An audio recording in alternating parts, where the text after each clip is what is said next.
কাঁড়ি কাঁড়ি টাকার বিনিময়ে মিলছে না সঠিক সিদ্ধান্ত, যেখানে চলমান ফিফা বিশ্বকাপে রেফারিদের একের পর এক বিতর্কিত সিদ্ধান্তে সন্তুষ্ট হতে পারছে না ভক্ত সমর্থকেরা। কেননা স্বেচ্ছাচারিতার আশ্রয় নিয়ে রেফারিদের দেওয়া এসব ভুল সিদ্ধান্তে কপাল পুড়ছে দলগুলোর। তা সত্ত্বেও ম্যাচ শেষে কত টাকা পকেটে পুড়ছেন বিশ্বকাপের রেফারিরা, সে কথাই জানবো এই রিপোর্টে। কারি কারি টাকা ঢেলে অত্যাধুনিক প্রযুক্তির পসরা সাজিয়েও লাভ হচ্ছে না কিছুই। মাঠে রেফারির এক ভুল সিদ্ধান্তেই যেখানে কপাল পুড়ছে কোটি কোটি ভক্তের, কান্নায় ভেঙে পড়ছে দলগুলোর ফুটবলাররা। চলমান ফিফা বিশ্বকাপে একের পর এক বিতর্কিত সিদ্ধান্ত যেন ফুটবল রোমাঞ্চকে বিষাদে রূপ দিচ্ছে। প্রযুক্তির এই যুগেও রেফারিদের এমন স্বেচ্ছাচারিতা আর ভুল সিদ্ধান্ত নিয়ে যখন বিশ্বজুড়ে নিন্দার ঝড়, তখন স্বাভাবিকভাবেই প্রশ্ন ওঠে ম্যাচ শেষে কত টাকা পকেটে পুড়ছেন এই রেফারিরা, যার উত্তর শুনলে অবাক হতে বাধ্য যে কেউই। এমনিতে ফুটবল বিশ্বকাপের মাঠের মূল আকর্ষণ থাকেন ফুটবলাররা, তেমনি মাঠের আসল নিয়ন্ত্রণ থাকে রেফারিদের হাতে। ফুটবল বিশ্ব যখন তারকা খেলোয়াড় আর শিরোপা প্রত্যাশী দলগুলোকে নিয়ে বুধ, তখন আড়ালে থেকে পুরো টুর্নামেন্টের ভাগ্য নির্ধারণ করেন এই ম্যাচ অফিসিয়ালসরা। যুক্তরাষ্ট্র, কানাডা ও মেক্সিকোর যৌথ আয়োজনে 48 দলের এই মহাযজ্ঞে তাদের কাঁধে এখন আকাশচুম্বী চাপ, আর এই পর্বত সম দায়িত্বের কারণেই তাদের পারিশ্রমিকটাও একটু বেশি।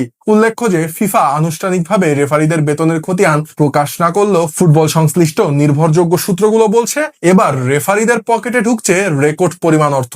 যেখানে 2022 কাতার বিশ্বকাপে শীর্ষ রেফারিরা টুর্নামেন্ট শুরুর আগেই পেয়েছিলেন প্রায় $70,000, বাংলাদেশি মুদ্রায় যা ছিল প্রায় 86 লাখ টাকা।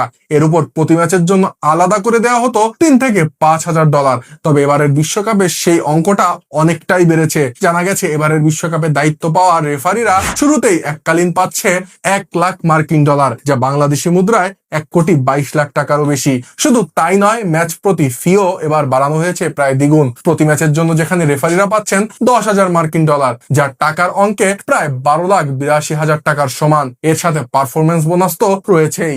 হিসাব করতে দেখা যায় যে টুর্নামেন্টের ফাইনাল ম্যাচ পরিচালনার দায়িত্ব যিনি পাবেন, সব মিলিয়ে তার পকেটে যাবে প্রায় $3 লাখ, বাংলাদেশি টাকায় যা $3,68,00,000 টাকার সমান। সহকারী রেফারিরাও এককালীন পাচ্ছেন $25,000, বাংলাদেশি টাকায় 30 লক্ষ টাকার সমান যা। আর বেতনের এই বিশাল লাভ সবচেয়ে বেশি ভাগ্য খুলে দিয়েছে মাইকেল অলিভার বা অ্যান্থনি টেলরের মতো ইংলিশ প্রিমিয়ার লিগের রেফারিদের।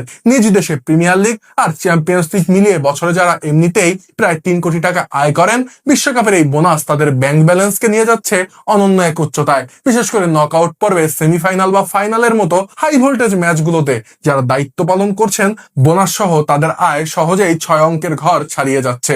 অথচ এত টাকা, এত সুযোগ সুবিধা আর আধুনিক প্রযুক্তির সুবিধা নিয়েও মাঠের বিতর্ক থামাতে পারছেন না তারা। সেমি অটোমেটেড অফসাইড প্রযুক্তি কিংবা উন্নত ভিএআর প্রোটোকলের পেছনে ফিফা মিলিয়ন মিলিয়ন ডলার বিনিয়োগ করলো, শেষ পর্যন্ত সিদ্ধান্তটা যেহেতু নিতে হয় ওই মানব সন্তানদেরকেই, তাই সেখানে ভুল থাকাটাও স্বাভাবিক।